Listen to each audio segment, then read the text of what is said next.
The mountain air above Medellin was thick with jasmine and danger, hiding the true nature of the estate.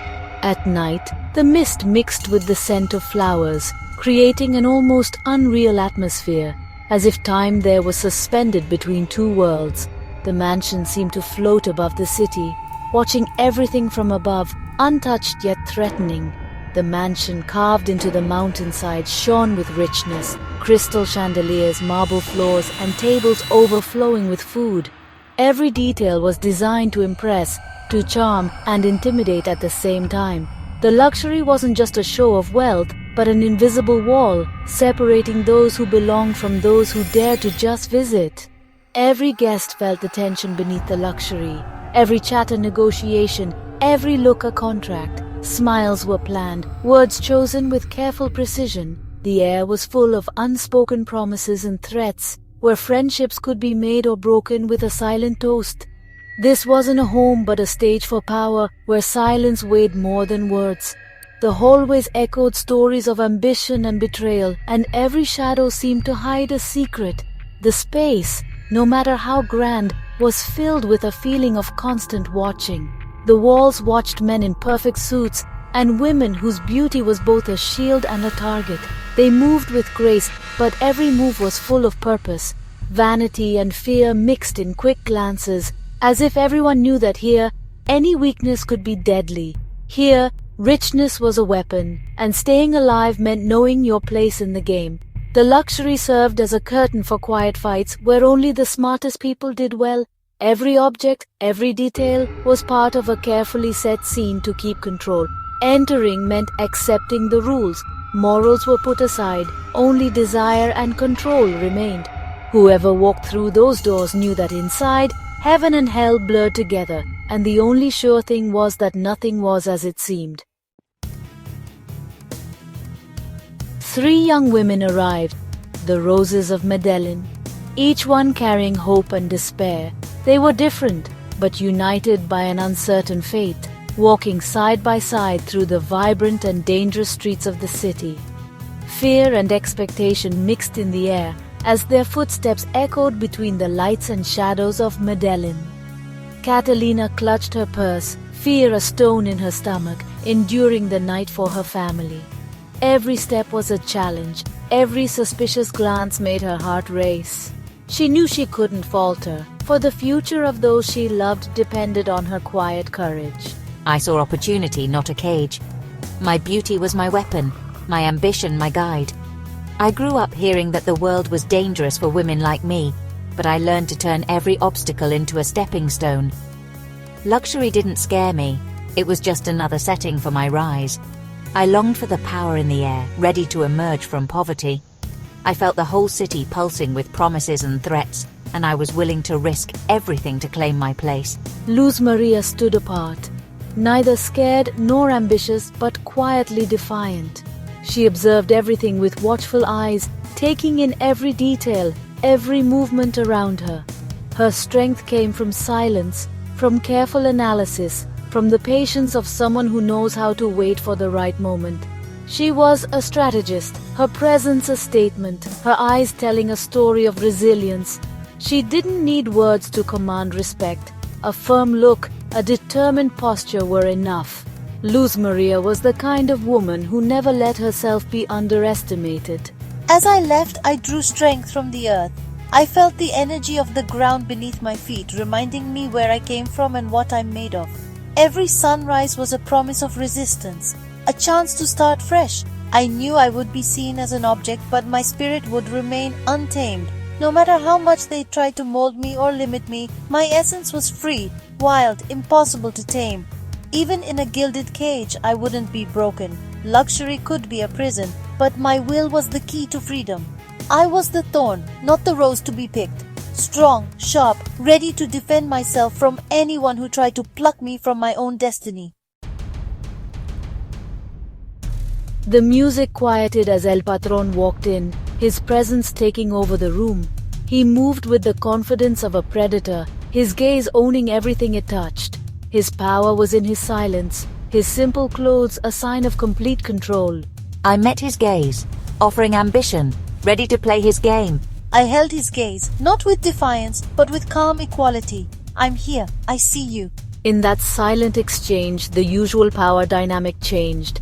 He found in Luz Maria a presence that didn't shrink away. The serpent had met its match. The cumbia started again. El Patron held out a hand, a test to see who would obey. Catalina froze, stuck in fear. I stepped forward, dancing to please him. Every move I made was a promise to go along with things. I stood still, not moving, just watching quietly. El Patron danced with Sofia, but his eyes never left Luz Maria. When the music stopped, he walked up to her, not to ask her to dance, but to challenge her. You don't dance? I danced alone, my movements telling a story of being strong, not trying to charm anyone. I changed the rules, refusing to play his game. The dance became a fight of wills. He led Luz Maria to the terrace, the city lights below a silent witness. You're not like the others. Tell me your story. He looked for her weakness, expecting a plea or a price. My story is written in these streets. A mother's sacrifice, a missing father, and a will that's not for sale. Her words were a shield, not a plea. He saw her strength not as a victim, but as a daughter of the city. She offered not tragedy, but defiance. He found respect where he expected her to give in. Everyone wants something. Deep down, every person goes into a negotiation with hidden desires, unspoken intentions, and hopes that are rarely shown. Sometimes, what we ask for is simple. Other times, it's something we can't even name. What do you want? Money? Protection? Or maybe something deeper? Respect, freedom, or even redemption? He offered his usual temptations, sure that she would say yes.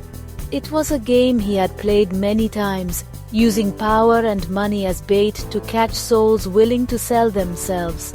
I want to live with my integrity intact. I am not here to get lost in empty promises or give in to your control. I'll take the money but not your chains. I won't trade my freedom for comfort that doesn't last. I'm here for a fair trade. I want respect, not to be bossed around. I want to be heard, not just bought. Her demand for equality was new, a rebellion in his world of control. She didn't bow down, she didn't ask for permission, and it threw him off. He could have crushed her, but her bravery interested him. For the first time, he felt truly challenged. A fair trade. That's what we look for, even when we pretend otherwise. For the first time, he saw her as an equal, not just an object. Respect grew in the quiet between them. In her challenge, he found something rare, a soul that wouldn't easily be bought, that demanded to be seen. Very well, let's talk about the terms. After all, every true negotiation starts when both people see each other as equals. The power balance changed. The game was different now, and the rules had been rewritten. She had changed the game, and in that moment, they both knew nothing would be the same again. The night turned into a careful negotiation, with Luz Maria using her will like a weapon. She offered not surrender, but a challenge, intimacy as a battle of equals. She listened, she questioned, and she forced him to face himself. I see the man behind the monster. She stripped away his power layer by layer, not to save him, but to claim her own. The encounter was not a conquest, but resistance. She gave him the thrill of being challenged, not conquered. In the end, she remained in charge, refusing to be led by him. Dawn broke, the mansion silent in the aftermath. Luz Maria dressed calmly, feeling not shame but triumph. She had survived the snake's nest, unharmed. El Patron watched her, respect replacing arrogance. The city is dangerous. This will help. She took the envelope, her silence a statement. She had earned this. She left at sunrise, not looking back. Her victory was silent but complete. The drive down felt different, no longer a journey of fear, but of accomplishment. Luz Maria watched the mansion shrink, its power lessened by the light of day. The city below was now a landscape of possibilities. She thought of Catalina and Sofia, each marked by the night in their own way. Luz Maria had risked everything, but she'd won her spirit back. She had used the tools of power for her own survival. As she returned home, she felt not an end, but a beginning. She was a wild rose, untamed, strong, and ready to live in the light.